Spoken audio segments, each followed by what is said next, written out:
네, 오늘 말씀은 잠언 6장 6절에서 11절의 말씀입니다. 자, 6절부터 한번 우리 보도록 할게요.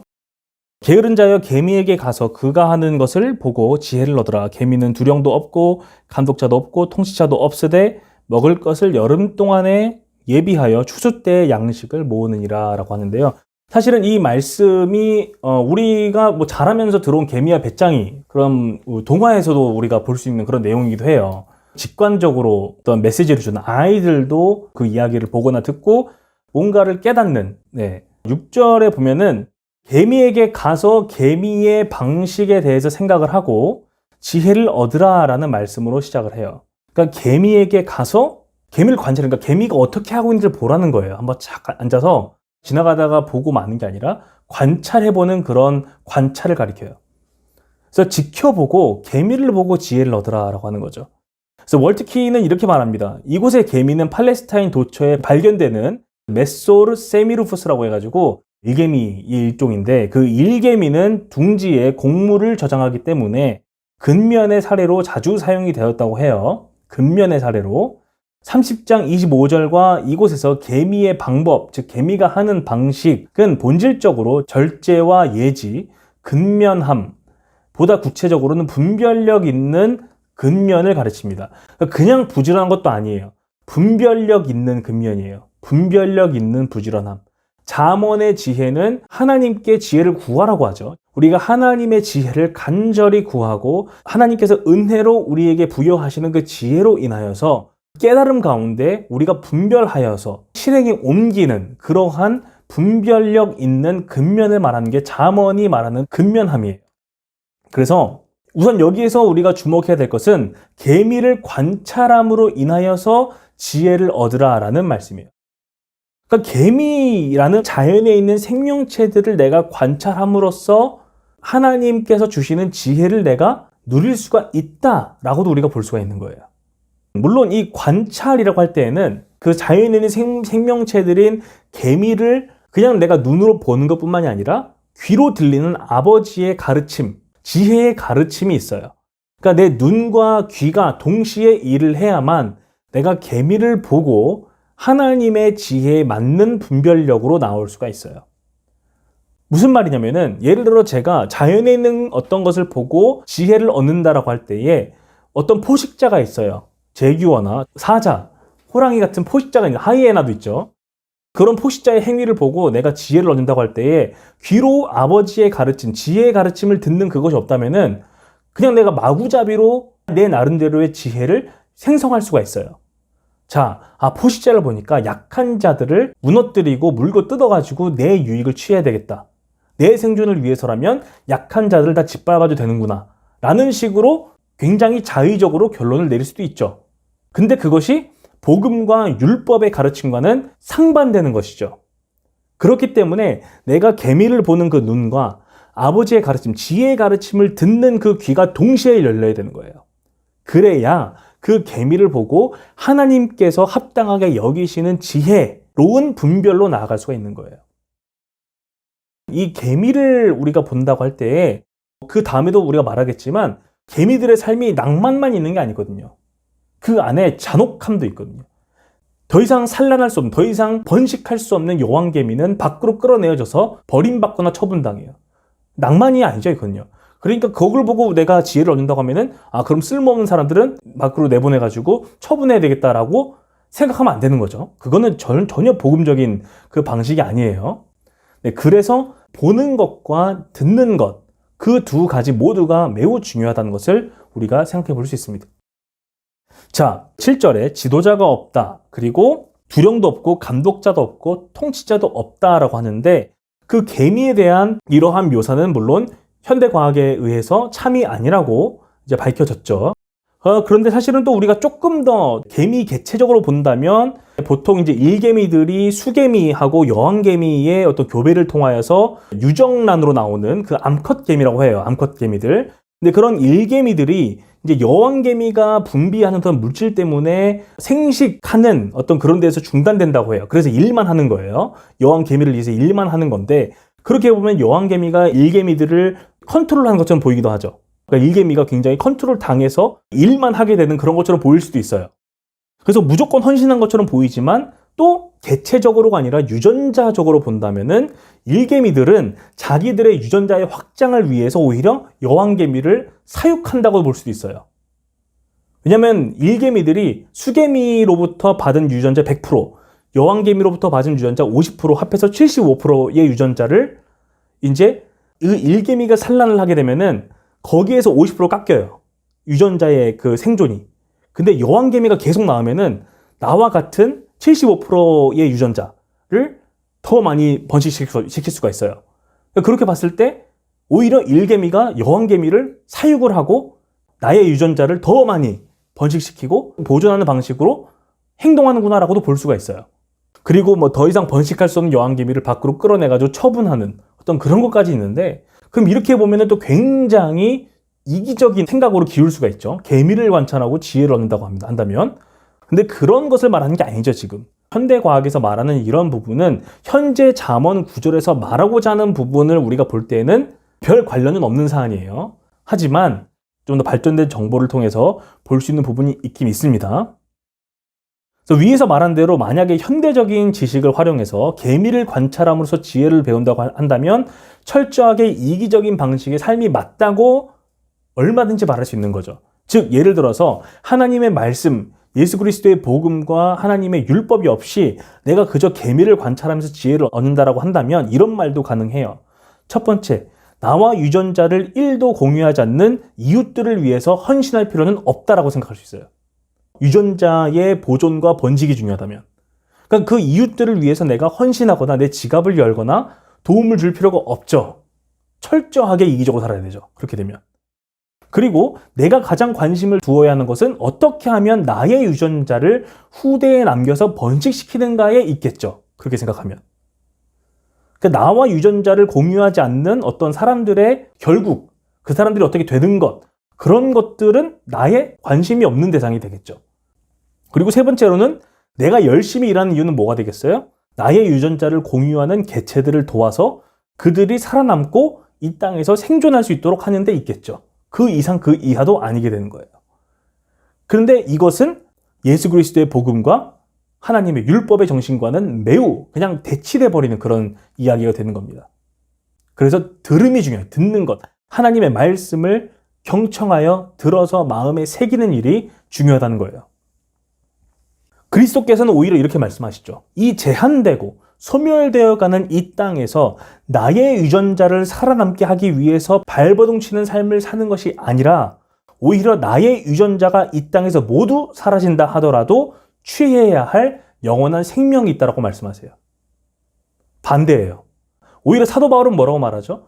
사도 바울은 로마서 8장 이전까지도 포함이죠. 거기에서 쇠퇴해져가며 사라져가는 이 땅, 현세와 그리고 장차 다가올 미래 하나님의 나라를 대조시켜요.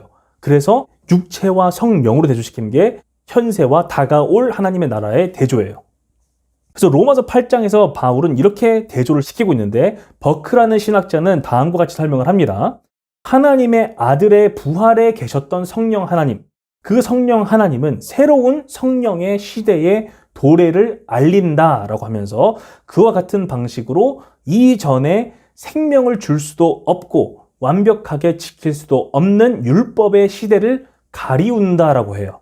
예수 그리스도의 부활 가운데 계셨던 그 성령 하나님, 그리고 오순절에 임하셔서 교회와 성도들 안에 그리고 그 가운데 내주하시는 성령 하나님께서는 성령의 시대의 도래를 알리시는 동시에 그 전 시대, 율법이 지배하던 그 시대를 가리운다는 거죠. 그 시대를 이제 가려서 새 시대를 말한다는 거죠. 그래서 우리는 바울이 현세와 이미 와 있지만 장차 다시 오실 그리스도로 인해서 이 땅에 임할 하나님의 나라를 대조하면서 설명하는 것을 우리가 볼 수가 있어요.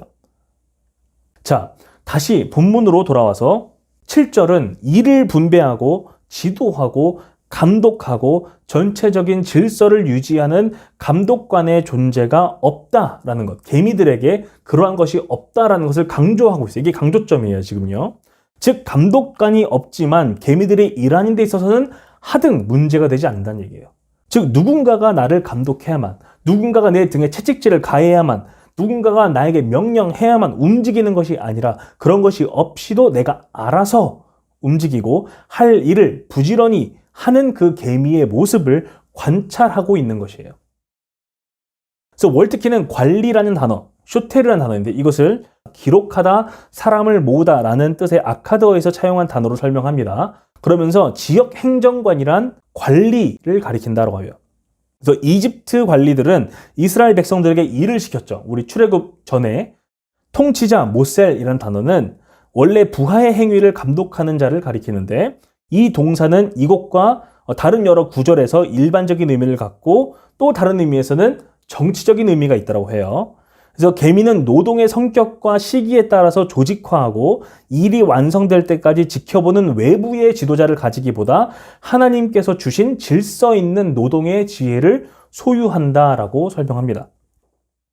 여기서 개미와 같은 지혜를 소유한다는 것이 무엇을 의미할까요? 여기서 말하는 지혜는 무엇일까요? 라고 우리가 질문해 볼 수 있어요. 감독관이 없이도 아무런 문제가 없이 일을 부지런하게 그리고 질서 있게 해나갈 수 있다는 말은 무엇을 의미할까요? 이것을 지혜의 언어로 우리가 한번 돌려보자면 이런 것 같습니다. 하나님께 부지런히 지혜를 구함으로 인하여서 내가 지금 오늘 무엇을 해야 할지를 아는 것을 첫 번째로 삼을 수가 있어요. 무엇을 행해야 할지 아는 거예요. 그리고 일을 행하기를 지체하지 않는 것이죠. 어떠한 외부의 조건이나 환경과 상관없이 해야 할 그 일을 부지런히 감당하는 삶의 방식을 가리킨다라고 볼 수가 있습니다. 이와 같이 지혜는 실제적인 거예요. 그러니까 우리가 어떤 추상적인 사변에 이걸 놓을 수 있는 것이 아니라 실제적으로 내 피부에 닿을 정도로 실제적인 구체적인 것을 지혜라고 말해요. 무엇을 해야 하는지를 아는 것을 지혜라고 말하고 하는 것을 지체하지 않는 것을 지혜라고 말하고 그리고 그 일을 조건과 환경과 상관없이 꾸준하게 해나가는 것을 가리켜서 잠언은 지혜라고 말합니다. 근데 이런 관점은 우리가 마태복음 25장에서 달란트를 맡기고 떠난 주인의 비유, 예수님께서 주신 그 비유에서도 나와요. 10달란트를 주고 떠난 그 종과 5달란트를 주고 떠난 종이 있었고 1달란트를 주고 떠난 종이 있었어요. 근데 10달란트와 5달란트를 받은 그 종들은 각각 10달란트, 5달란트의 증액을 하죠. 그리고 주인이 돌아왔을 때 그것을 돌려드려요. 그러니까 주인이 착하고 충성된 종이라고 칭찬하세요. 근데 1달란트 받은 종은 어떻게 했죠? 그 달란트를 땅에 묻죠. 묻고 아무것도 하지 않아요. 그러면서 주인한테 뭐라 그래요? 자, 당신이 나에게 맡긴 1달란트 여기 있습니다. 라고 말합니다. 자, 근데 이 종에게도 변명거리는 있었어요. 뭐라고 했냐면 이렇게 말합니다. 주인님, 당신 이런 분이잖아요. 심지 않은 데서 거두신 분이고 해치지 않은 데서 모으시는 분이시잖아요. 그래서 제가 두려워해서 땅에 묻어놨어요. 라고 말한 거예요. 이게 마태복음 25장 24, 25절에 나와 있어요. 하지만 그 주인은 분노하고 그 1달란트마저 뺏어서 10달란트 받은 자에게 줍니다. 그리고 그 무익한 종은 바깥 어두운 곳으로 내쫓고 그 무익한 종에게 말하기를 그가 슬피 이를 갈미 있으리라 라고 말씀하세요. 그게 28에서 30절의 말씀이에요. 자, 8절로 넘어가면 8절에서 이렇게 말해요. 먹을 것을 여름 동안에 예비하며 추수 때에 양식을 모으느니라. 예비하는 것이 나오는데 여름 동안이라서 바카이치라는 이 단어는 수확기를 가리켜요. 수확기. 그러니까 여름 동안은 수확기예요. 수확할 수 있는 그 기간이에요. 그래서 개미가 겨울을 나기 위해서 필요한 양식을 모을 수 있는 유일한 시기입니다. 양식은 하나님께서 주세요. 하지만 개미는 정한 때에 정한 방식으로 그것을 모아야 한다고 월트키가 또 설명합니다. 그래서 우리는 지금 이 잠언 아버지의 가르침, 지혜의 가르침을 들었을 때 우리는 관찰자의 입장에서 개미를 지켜보고 있다고 상상해 보세요. 내가 지금 개미들의 그 행위를 지켜보고 아버지의 가르침을 듣고 있다고 한번 생각해 보세요. 게으른 자가 개미들을 볼 때 아버지는 그 아들이 어떤 생각을 하기를 기대하셨을까요? 아, 저 개미들은 부지런히 식량을 구하기 위해서 어려운 때를 구하면서 어려운 때를 준비하고 있구나라고 생각하길 바라셨겠죠. 당장 그것이 필요하지 않음에도 그 겨울을 대비하기 위해서 열심히 일하고 있구나 라고 생각하길 바랬을 거예요. 왜냐하면 지금이 아니면 그렇게 식량을 쌓아 올릴 수 없기 때문에 저렇게 하는구나라고 생각하기를 바랐을 거예요. 그리고 어떤 삶의 지혜를 깨닫기를 기대하셨겠죠. 하지만 만약에 아들이 그렇지 않고, 자, 개미들은 개미들 나름대로의 삶의 방식이 있고 나는 내 나름대로의 방식이 있는 거예요 라고 말한다 생각해 보세요. 개미들은 당장 필요가 없을 때도 겨울을 지내기 위해서 양식을 쌓아 올리는 삶의 방식을 택하지만 그것이 꼭 내가 그와 같이 행동해야 된다는 의미는 될 수 없어요 라고 말한다 생각해 보세요. 내가 내 삶의 방식에 만족한다면 어느 누구도 나에게 이런저런 삶의 방식을 따르라고 말할 자격은 없어요 라고 말한다고 생각해 보세요. 그렇게 말한다면은 아버지의 이 교훈은 그 사람에게는 아무 쓸모없는 잔소리에 불과하겠죠. 근데 이런 태도를 갖는 것은 삶의 방식이나 어떤 가질 수 있는 신념의 다양성이 인정되는 시대에 사는 사람들에게는 매우 자연스러울 수 있어요. 이건 내 삶인데. 매우 자연스럽죠, 사실은요. 그리고 많은 경우 이런 반응은 대응은 아니에요. 반응이에요, 반응. 그러니까 내가 즉각적으로 하는 반응에 근거하는 거죠. 뭔가 기분이 언짢은 거예요. 저 말을 나한테 하는 것이 기분이 언짢은 거예요. 그러니까 나의 즉각적인 반응에 의한 것이지 그 내용에 대한 사유를 거친 대응은 아닐 거예요. 그러니까 반응과 대응의 차이도 있죠, 여기에 보면. 그래서 보면은 영어에서 리액션과 리스폰스가 다르거든요. 리액션이 반응이에요. 그냥 바로 거기에 즉각적으로 반응하는 걸 리액션이라고 그러고, 리스폰스는 생각 후에 반응하는 거예요. 그게 다른 거예요. 그래서 즉각적인 이런 반응에 그치는 사람들, 그런 사람들은 아버지의 교훈이나 훈계와 같은 말을 들었을 때 발생하는 나의 언짢음이나 불쾌감이나 불편함이나 뭐 짜증남, 분노, 그런 것에 더 집중을 하게 되죠. 하지만 이런 태도는 그 당사자에게 아무런 건설적인 변화도 줄 수가 없어요. 그냥 거기에서 머무르고 끝이에요. 끝. 물론 우리는 또한 저번 주도 그랬고 말의 무게에 대해 배우고 있어요. 그러니까 다른 사람에게 무언가 교훈의 내용을 전하고자 할 때에는 신중을 기해함이 맞죠. 신중하게 말해야 돼요. 그 사람이 감정적으로 반응한다는 것이 곧 내가 부주의하거나 경솔하게 말을 내뱉는 것을 정당화하지 않아요. 그러니까 성경의 말씀은 그렇게 하나님의 말씀을 내쳐버리는 사람과 똑같은 방식으로 말을 경솔하게 함부로 하는 사람 역시 지적하고 정죄합니다. 그래서 이 두 가지를 함께 또 봐야 돼요. 하지만 우리가 돌아와서 보자면 이 대응이라는 것은 사유를 거쳐요. 내가 아버지의 가르침, 지혜의 가르침을 들었을 때 내 당장의 기분의 언짢음에 집중하지 않고 그것을 넘어서서 그 말의 내용을 내 마음에 담고 묵상하는 자리까지 나아가는 거예요. 아무리 내가 들은 말로 인해서 내 감정의 불편함이나 불쾌감이나 짜증 혹은 심지어 분노가 올라온다고 하더라도 그것을 넘어서서 그 사람이 말하는 내용, 여기에서는 지혜가 말하는 내용이죠. 그 내용 중 내가 들어야 할 것들을 찬찬히 생각해 봅니다. 왜냐하면 사람들은 불완전하기 때문에 필연적으로 나에게 불쾌감을 줄 수 있는 요소들을 가진 말들을 할 수밖에 없어요. 그 부분도 내가 인정하는 것도 필요해요. 그럴 때에는 지혜의 방식은 무엇이냐면은 내가 들어야 할 말이 있지 않나? 그래도 그 사람이 나를 볼 때에 관찰한 부분이 있지 않나? 라고 생각해보고 그 내용들을 곱씹어보는 자리까지 나아가는 거예요. 그래서 아무리 그 말이 나의 모든 상황을 고려한 것이 아니라고 하더라도 분명 그 말을 한 데에는 어떤 이유가 있을 수 있을 것이라는 그런 생각 가운데 나아가는 거예요. 그러니까 심지어 100 중에 90이 틀렸어요. 10 정도가 맞아요. 그러니까 되게 90이 틀리면은 맞는 거를 찾기 위해 되게 많이 고민을 해야 되는데 그 10을 놓치지 않고 캐치하는 거예요. 이런 태도가 반응이 아닌 대응의 자세를 만듭니다. 이 게으른 자가 대응의 자세를 가졌다면은 당장의 기분이 굉장히 불쾌할 수 있죠. 근데 그것을 넘어서 그 내용들을 묵상하는 자리까지 나아갔을 거예요. 그리고 그 듣고 사유하는 것이 지속되면 지속될수록 그 게으른 자는 그 게으름의 중독에서 점점 더 벗어날 수 있을 거예요. 그래서 나의 마음의 어떤 고집이나 완고함을 내려놓는 그 자리까지 나아갈 수 있을 거예요. 왜냐하면은 성경은 게으름과 고집, 완고함을 연결시켜요.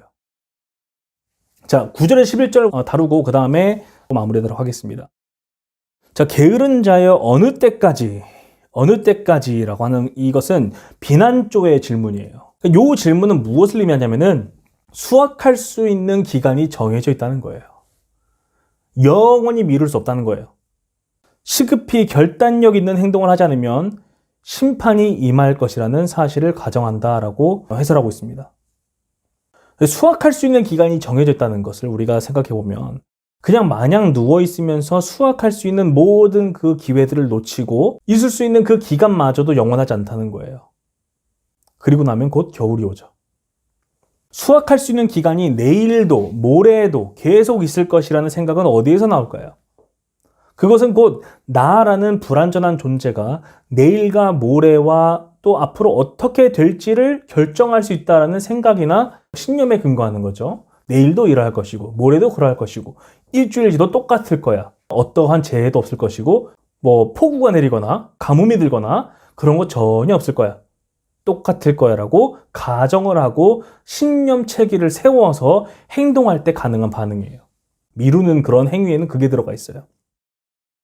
어쩌면은 수확을 할 수 있는 마지막 날이 오늘일 수도 있거든요. 내일 미루는 순간 내가 수확한 걸 다 잃어버릴 수도 있어요. 근데 그런 것들을 내가 결정해버리는 거예요. 게으른 자는 이거를 미루면서 내일이나 모레 하면 된다. 일주일 뒤에 하면 된다라고 말한다는 거예요.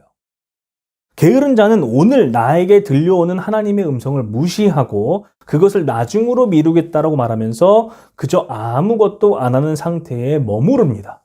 그래서 오늘 부르심을 따라 오늘 내가 해야 할 일을 하는 것, 그리고 미루지 않는 태도가 중요한데 이런 생각을 가지고 있는 사람이라면 그저 침대에서 뒹굴뒹굴 거리는데 만족할 수는 없을 거예요. 그렇죠?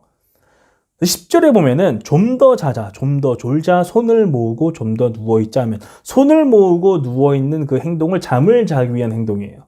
자, 여기서 게으른 자는 좀 더 자자라고 말을 하는데 열심히 일하는 사람이 정말 잠을 별로 못 자가지고 알람을 5분만 좀 더 켜놓고 이런 말을 하는 게 아니에요. 게으른 자의 좀 더 자자라는 말은 몇 가지를 시사해요. 첫 번째는 이런 게 있습니다. 명확하게 규정된 계획이 없는 상황이에요. 그러니까 게으른 자가 좀 더 자자할 때에는 일어나서 당장 해야 될 게 없는 상태예요. 당장 내가 7시에 일어나서 기상해가지고 해야 될 일이 있어요. 그럼 좀 더 잘 수가 없어요. 해야 되거든요. 근데 그게 없어요.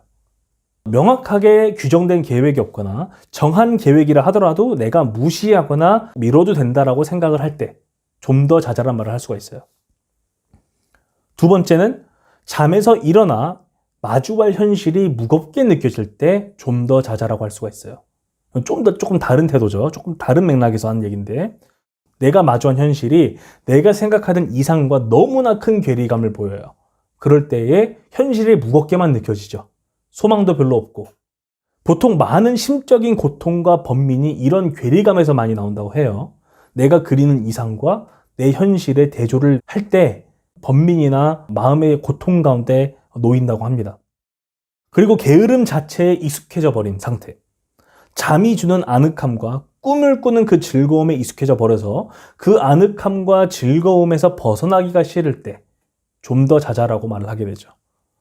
근데 현실보다 꿈을 더 즐거워하는 그 사람도 나의 현실에 대한 부정적인 인식이 그 안에 깔려 있는 거죠. 즉 하나님께서 주신 일상, 구체적인 현실에서 충만한 의미를 발견하는 데 실패하고 현실에서 동떨어진 어떤 이상에 묶여서 현실적인 기쁨, 즐거움, 감사, 충만함을 누리지 못하는 상태에 있을 때 그리고 이런 상태가 계속될 때 좀 더 자자, 좀 더 누워있자 라는 태도가 나온다고 볼 수가 있습니다. 그러니까 사소한 것들을 다 내가 망각해버리고 이상만을 생각할 때에는 내 마음이 짓눌려버리게 되는 거예요.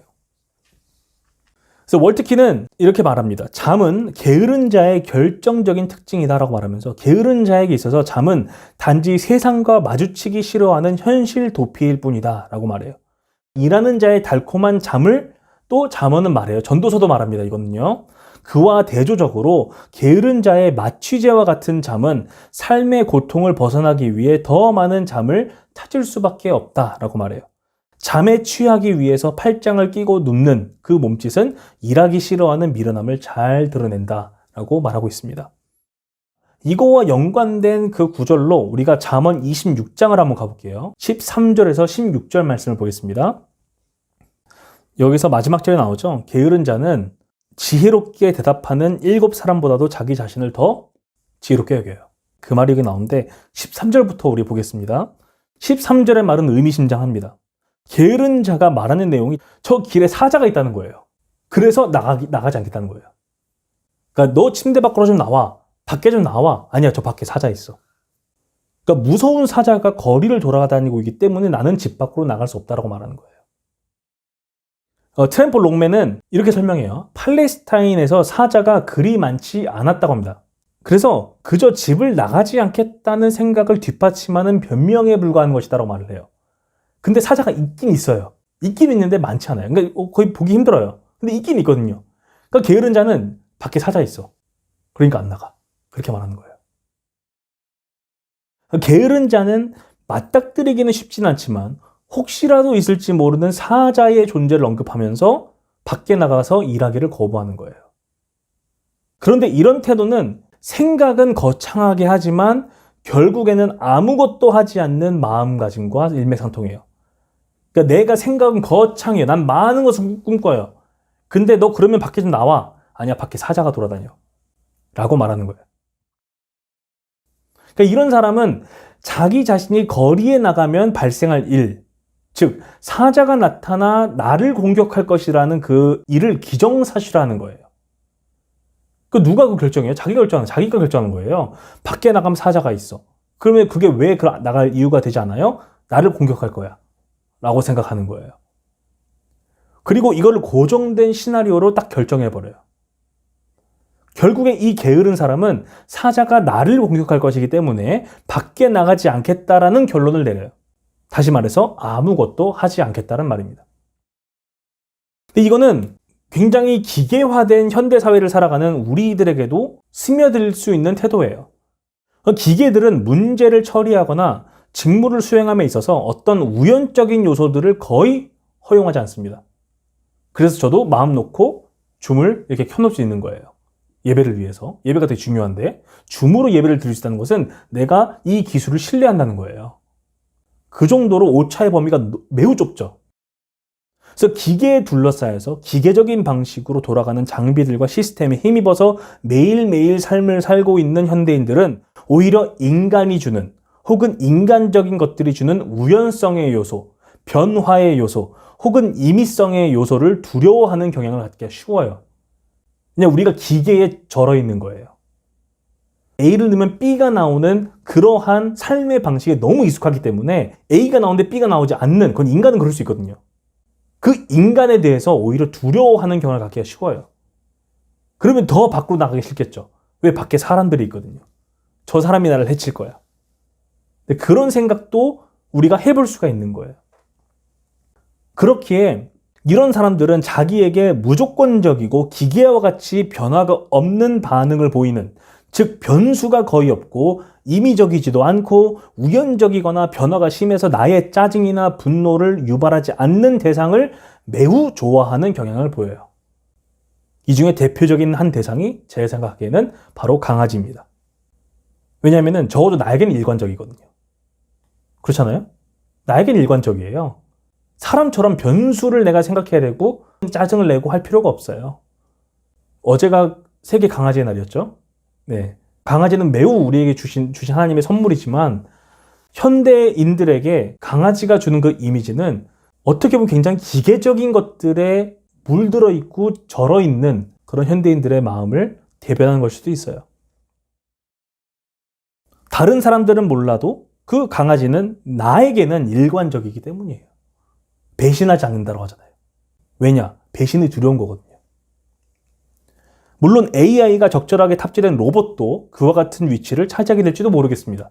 저는 좀 상상이 잘 안 되는데 로봇이 AI를 적절하게 탑재해서 마치 인간과 같지만 나에게는 굉장히 일관적인 충성도를 보인다면은 오히려 그 로봇을 인간보다 더 좋아할 수도 있겠죠. 근데 그게 굉장히 기계적인 사고에 절어버렸을 때 나올 수 있는 반응이에요. 오히려 인간 혐오로 갈 수도 있어요. 하지만 로봇은 강아지와 같은 생명체가 아니기 때문에 어떤 본질적인 면에서는 조금 다를 수도 있겠다는 생각은 하긴 합니다. 어쨌든 간에 좀 제가 말씀드린 맥락을 아실 거예요. 포인트는 같습니다. 우연적인 요소를 심하게 두려워하는 경향성, 내가 컨트롤하지 못하는 변화를 견디지 못하는 경향성, 즉 우연적이고 내가 컨트롤할 수 없는 그 무엇에 내 일부가 아니라 내 자신이 좌우될 수 있는 그 상황에 대한 두려움을 말하고 있는 거예요. 이런 상태에 지배당하고 있는 그 사람들은 자신이 속한 상황을 통제하는 데 집착해요. 그러니까 내가 통제해야만 된다고 생각해요. 근데 그게 굉장히 기계적인 사고거든요. 통제할 수 없죠, 우리 현실은. 근데 통제할 수 있다라고 착각하는 것도 있고 통제하지 못하면 하지 않는 것도 있어요. 물론 그 상황에 있는 사람들까지도 통제하려는 경향성도 갖게 되죠. 그런 경우에는. 왜냐하면 그렇게 해야만 내 상황과 환경이 나의 통제 아래에서 기계적으로 일관적인 상태가 될 것이기 때문이에요. 결국에 우리가 생각해 볼 것은 밖이라는 그 상황, 그리고 있을지도 모르는 그 사자의 존재, 그것은 게으름에 중독된 이 사람, 즉 침대라는 공간이 너무나도 익숙해져 버린 그 사람이 바라보는 그 바깥을 상징적으로 보여줘요. 아무런 변수가 없어야만 내가 무언가를 할 수 있다면 난 사실 아무것도, 거의 아무것도 할 수 없을 거예요. 성경은 그러한 모든 변수들을 모조리 제거하는 것이 하나님의 뜻이 아니라 오히려 하나님께서 우리가 밖에 나가 부딪히는 상황들을 우리를 하나님께서 훈련하시고 자신의 형상을 따라 빚어가시며 성령을 경험하고 성령의 열매를 맺으며 우리가 좀 더 그리스도를 알아가고 그를 닮아가는 장으로 보신다는 거죠. 자, 넘어가서 11절을 한번 보겠습니다. 11절에 보면은 너의 빈궁, 마흐솔이라고 하는데 내 빈궁은 잠언에서만 발견된다고 하는데 단순한 재정적인 가난으로 인한 궁핍이 아니라 먹을 것이 없는 굶주린 상태를 가리킵니다. 적어도 14개의 잠언이 게으른 자의 쓰디쓴 결말인 빈궁과 명시적으로 연계한다라고 설명합니다. 여기에서 게으른 자는 나의 게으름으로 이런 빈궁에 스스로를 빠뜨린 사람이에요. 물론 잠언에서는 빈궁의 결과에 대해서 다각적인 면을 말합니다. 어떤 면이 있냐면은 과도히 아끼는 자, 학대하는 자, 비열하게 행하는 자, 게으른 잡담을 하는 자, 조급한 자, 연락을 좋아하는 자, 즉 쾌락을 좋아하는 자죠. 그리고 가난한 자를 못 본 채 하는 자 등이 이 빈궁과 연결이 돼요. 잠언은 좀 더 다각적이고 입체적이에요. 여기에 대해서. 한 가지 분명한 것은 잠언에서 이 빈궁은 어리석은 자가 스스로의 어리석음으로 자기 자신에게 초래한 형태의 빈궁이에요. 어떤 것과 다르냐면 욥기에서 욥이 경험한 빈궁과는 달라요. 욥이 경험한 빈궁은 그가 아무리 부지런하게 살아도 처해버린 빈궁이에요. 그것도 지혜서에서 말하는 빈궁 중에 하나입니다. 그러니까 A가 B로 그냥 바로 간 게 아니에요, 지금. 이 잠언 구절에서 말하는 빈궁은 그 게으른 자가 자기 자신에게 초래한 빈궁이에요. 여기서 이 빈궁은 의인화되어 있습니다. 이 빈궁은 집이나 피신처가 없고 도와줄 곳도 없기 때문에 무엇이든 훔치기 위해서 정처 없이 떠돌아다니는 이미지를 보여요. 그래서 너의 곰핍은 이란 단어는 빈궁을 부족으로 규정합니다.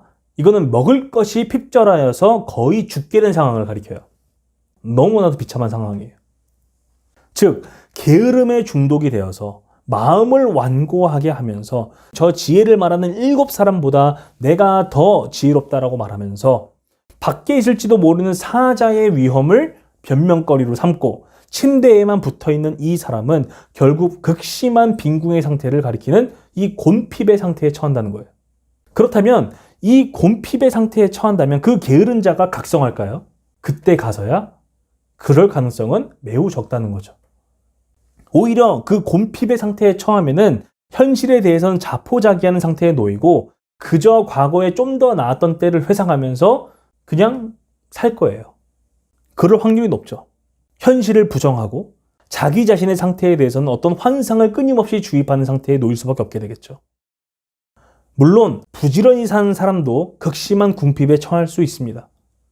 그래서 우리가 첫 번째 뭘 얘기했냐면은 지혜가 말하는 부지런함은 분별력 있는 근면이라고 했어요. 분별력 없는 부지런함은 또한 궁핍으로 인도할 수 있습니다. 잘못된 판단으로 한 부지런한 삶, 그렇게 해서 펼친 잘못된 사업, 그것이 궁핍으로 이끌 수 있어요. 그래서 그렇기 때문에 지혜가 말하는 부지런함은 하나님께 간구함으로써, 간절히 구하는 거예요. 간구함으로써 그분의 뜻을 따라서 내가 무엇을 행해야 될지를 아는 그것을 포함하는 거예요.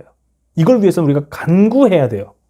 그리고 그렇게 부지런하게 살아도 궁핍에 처하는 욥의 경우 또한 있다고도 우리가 배웠어요. 굉장히 이 궁핍이라는 것은 또 입체적으로 볼 수 있는 요소가 있다는 얘기예요, 지금. 그렇기 때문에 모든 궁핍의 상황의 이유가 게으름으로만 치환될 수는 없지만, 하지만 이 모든 것이 현재의 이 나의 게으른 삶을 정당화하진 않아요. 야, 욥도 궁핍했는데 그러니까 나도 게을러도 돼. 그건 말이 안 되는 얘기예요. 우리가 이 말씀을 조금 더 신약적으로, 신약 성경적으로 본다면 우리의 게으름은 오히려 우리의 믿음 없음을 반영하는 거죠. 믿음이 없기 때문에 게으른 거예요. 밖에 있을지도 모르는 사자를 두려워하는 태도는 내 삶과 모든 것들을 주관하시는 하나님의 권능을 믿지 못하는 불신에서 기인합니다. 밖에 사자가 있으니 난 나갈 수 없어. 그게 하나님을 의지한 태도는 아니죠. 하나님의 능력을, 하나님의 주권을, 하나님의 통치를, 하나님의 역사를 믿지 못하는 사람은 예수 그리스도의 이름으로 사는 이 삶, 성령의 임재 안에서 사는 이 땅의 삶에서 참된 의미에서 볼 때 부지런할 수가 없어요. 오히려 매너리즘이나 회의적인 생각에 빠지기가 쉬워요. 왜냐면 내가 사는 이 삶 가운데 하나님의 권능과 하나님의 통치와 하나님의 능력을 믿지 못하기 때문이에요. 삶 가운데 있는 그것을 믿지 못하기 때문에 내가 바라보는 그 매우 좁은 시각에서는 매너리즘이나 회의적인 생각 외에는 다른 것을 줄 수가 없는 거예요. 믿지 못하는 마음은 기도에서도 간절하지 못하게 만들어요. 우리가 간절하게 기도할 수 있는 이유는 뭐예요? 하나님께서 내가 구하는 바를 주시겠다라는 믿음으로 인해서 간절한 거예요. 근데 믿지 않으면 대충 기도하고 말죠. 그냥 형식적인 기도죠, 그거는요. 그런데 간절하게 기도하는 사람은 또한 부지런하게 일합니다. 이 모든 것은 믿음으로 연결되어 있어요. 믿는 자가 간절하게 기도할 수 있고요. 간절하게 기도한 자가 부지런하게 일할 수 있어요. 그리고 부지런하게 일하는 가운데 그 사람은 하나님의 능력을, 지혜를, 통치를, 역사를 믿고 의지하며 또한 기대합니다. 하나님의 일들을 기대하는 거예요. 그리고 기대하는 마음은 게으를 수가 없습니다. 부지런히 일하는데 충분하고도 넘치는 그 동력을 마음 가운데 제공받기 때문이에요. 자, 말씀을 마무리하겠습니다. 나의 경우는 어떻습니까? 잠언의 말씀에 비춰봤을 때 나의 현재 상태는 어떻습니까? 표면적으로 드러나는 나의 게으름만을 바라보는 것은 단편적입니다. 하나님의 말씀은 보다 더 깊이 마음의 깊은 곳에 자리하고 있는 그 영역들을 비춰요.